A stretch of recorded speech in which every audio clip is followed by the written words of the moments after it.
Hey guys, welcome to the video for today. So before we get started, I just ask you before I basically give your opinion on it, just give me a chance, okay? I'm not asking for a lot, I'm just asking for a chance. That's why you're here if you're a new viewer, or if you're a returning viewer and you just haven't subscribed yet. I just ask you just give me a chance, give me a week to prove that I can try and do the best that I can to my ability. Like, comment, subscribe, share, whatever you're gonna do. Let your friends know what's going on here. But anyways, let's get right on to the video. God, we cannot fucking get a break from baseball, can we? Bonjour, mes amis. Je suis le Canadien, and welcome back to the Pictures Chatter again, because there is still more baseball news. Because there always is. So you know what? Maybe season's not over yet. Fuck it. We're just gonna keep going with it. So starting off this week's edition, we had some meetings going on before free agency has started. We had the meetings between the Giants and outfielder Aaron Judge. These meetings were said to be very productive, which I actually would not mind seeing Aaron Judge on the Giants. And no, I'm not saying that because I fucking hate the Yankees. I'm just saying that because I feel like he would actually mold into that system in San Francisco. They need an outfielder badly, and if they could get their hands on Aaron Judge, who, by the way, is probably going to be getting a shit ton of money, then they're going to have their guy. They're going to have that guy, and the NL West is going to look fucking scary if it didn't in the past, because the Padres are looking good. The Dodgers are still looking good. They have to weed out a couple of notable guys like Cody Bellinger, Justin Turner, which I don't know why. And if the Giants get Aaron Judge, throw their names into the ring as well, because they're going to be a top team too. It means they're just leaving the basement doors in Colorado and Arizona just to die. And that's pretty much how baseball works. Moving on, the Angels decided to go shopping as well. Angels went out and made two trades.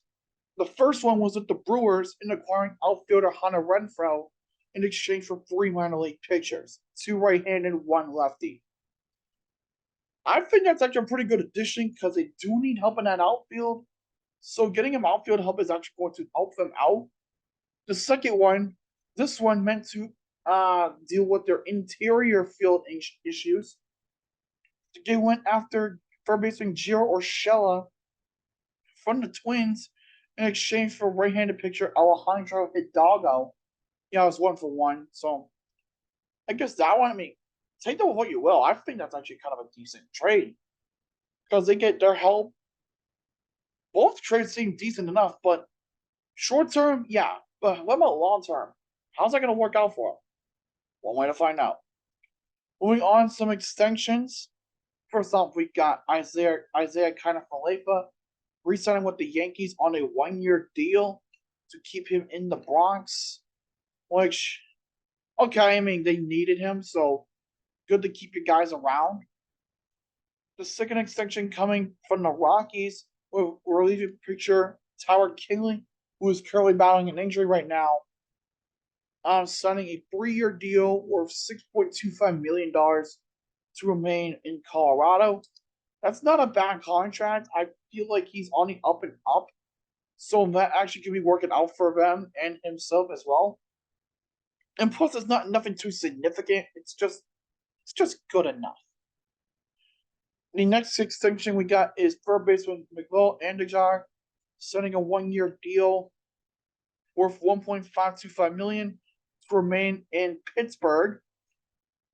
I think that's a pretty good deal considering he is actually going pretty decent. Not the best production, but he's rising. He's getting up there, and that's all the Pirates can hope for. The next extension is actually a front office extension, with the Phillies extending Dave Dombrowski for another 3 years. Which, okay, pretty interesting indeed. And the final extension, the Padres extended their relieving pitcher Nick Martinez to a 3-year deal for $26 million.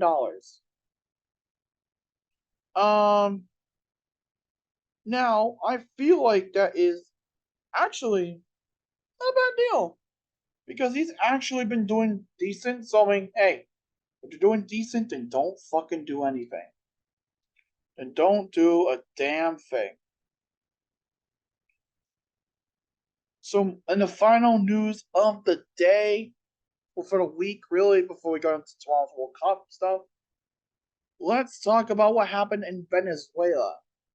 No, nothing political. Good God, that would not be in this video, nor would it be in any video. So, this has to do with some incidents that occurred on the field. So, what had happened was there were two separate incidents of violence.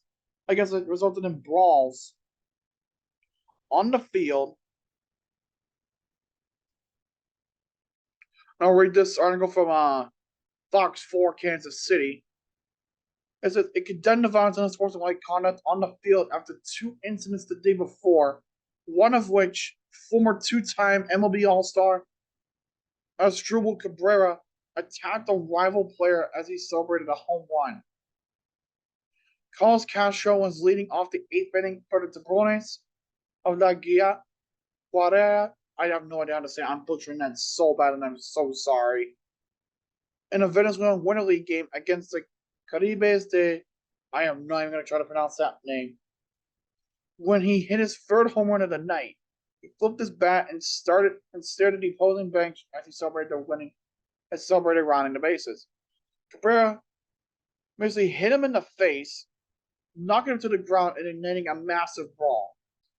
In the second incident in the central city of Valencia, the players of Leones de Caracas and Navegantes de Magallanes, I hope I'm saying that right, I'm sorry if I'm mispronouncing it so bad, exchanged shoves and insults for several minutes after reliever Bruce Roldan got the third out of the inning.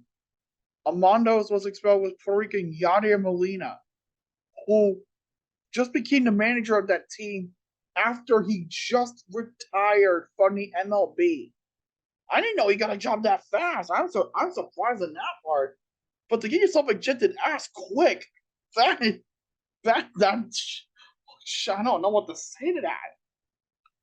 And then a short statement was put out by the league saying he was weighing punishments against the players involved in the incidents, and Cabrera faces a possible punishment for the remainder of the season. And in the statement, the short statement, I remind you, it says, and I quote, Venezuelan professional baseball is a spectacle that encourages family enjoyment, and its discipline is a fundamental part of our cultural heritage. Take that with what you will, but something is not right in that league.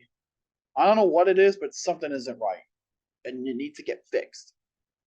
But I hope you guys did enjoy the imminent return of this series, even though it wasn't supposed to be like this, but it is.